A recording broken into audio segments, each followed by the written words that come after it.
Hello everybody, welcome to AppsWorld. Hi. Please begin by just introducing yourself and why you're here today. I'm Holly Brockwell. I'm editor of Gadget, which is a women's technology and lifestyle website. My name is Shireen Hamid. I'm a Chief Technology Officer and Director for the United Nations Development Program. I know, it's hard to beat. I'm sorry. So I'm Taolin Bowie. I'm with IBM, Mobile First Sales. You came close, so that's not bad. Yeah, no. So we've just come away from a very well-attended Women in Tech panel discussion. Beginning with you, Holly, what was the key takeaway for you today? Well, I think we heard a lot about the challenges that women face, and obviously that's something that's been covered a lot. But we also heard so much about the ways that women can proactively help each other, and the way men can help each other, the way men can help women, rather, and the importance of mentoring and the importance of women kind of supporting women and lifting them up and helping them in their careers. And I think I more took away the positive stuff than the negatives. It was really good to hear the ways that we can help each other and stuff I can start doing straight away. Fantastic. And Sharon, coming from the UN, got to ask, what kind of initiatives has the UN currently got in making in ensuring gender equality in tech? We have a strategy. We have actually a gender parity strategy that is over the next 4 years, and I think it covers a broad range of activities, which also includes in terms of hiring and retaining women in the organization. And part of the process is also to monitor the success rate in doing so. So, for example, it's in the process of recruitment. How do you actually do your job description? How do you actually put a hiring team and make sure that part of the hiring team you also have a woman represented in the hiring process? And then at the same time,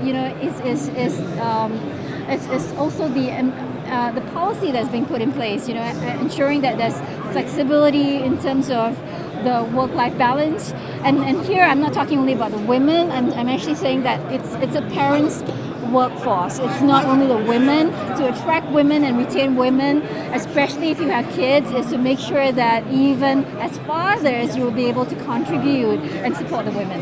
So there's a lot of things that we've done in the UN system that is holistic in terms of approaching and ensuring that women remain in the workforce.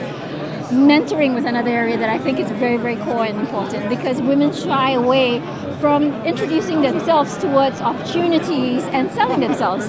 And I think mentoring facilitates the opportunity and the dialogue and increase their awareness in terms of how they can contribute to the organization. Thank you very much. And Tal, is IBM a company where we're seeing these kinds of initiatives to deal with things like unconscious bias and the like?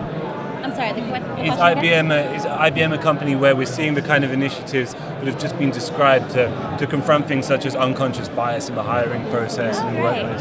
Absolutely. So IBM's actually done a really great job, again, retaining and attracting talent, female talent, and a lot of the programs that they provide, one in particular, it's about leadership. And so it's part of a 6-track leadership program, and it gears towards just mainly females. And what it does is it helps them understand what challenges they may face and how to pretty much deal with it. So there's 2 tracks that are just for women in leadership of the 6. And then in addition to that, there's a lot of programs that IBM's putting together. There's something, hair dryer, I forget. Oh, I'm sorry, Hack a Hair Dryer. That's what it is. So they're just trying to encourage girls or women to get into development and not necessarily create a hack for the hairdryer, but create more innovations similar to that. So IBM's, and not to mention, the leader for IBM right now is a female. So it's a big movement.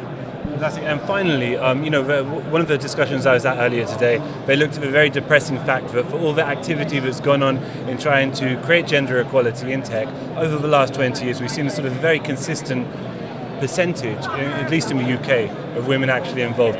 Looking to the future, if you had to think of one reason for real optimism for why things are going to change in the next 10, 20 years, what would it be? Everybody's woken up to it now. Everybody now knows that women in tech is a massive issue. They know that they've actually got to try, and they know that it's not going to be accepted anymore. So companies understand now that they can't have boards that are 90% men, that they can't have leadership that excludes women anymore. They know that that's not going to be accepted, and so they're actually starting to make the changes that will make the difference. And it takes a while. Societal change always takes a while, but it is happening. Thank you, Holly. Sure.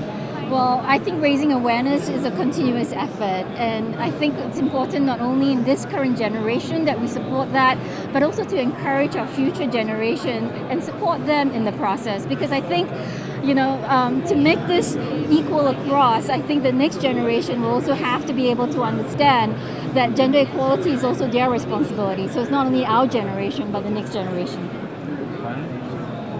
Having a panel just like you guys did today, I think that's proof in the pudding, if you will, that things are changing. It may take some time, just like Holly said, it's gonna be slow moving, right? A lot of acceptance, but you can't deny it. It's not going to be ignored, and if anything, if companies don't hire the women, we'll just create our own.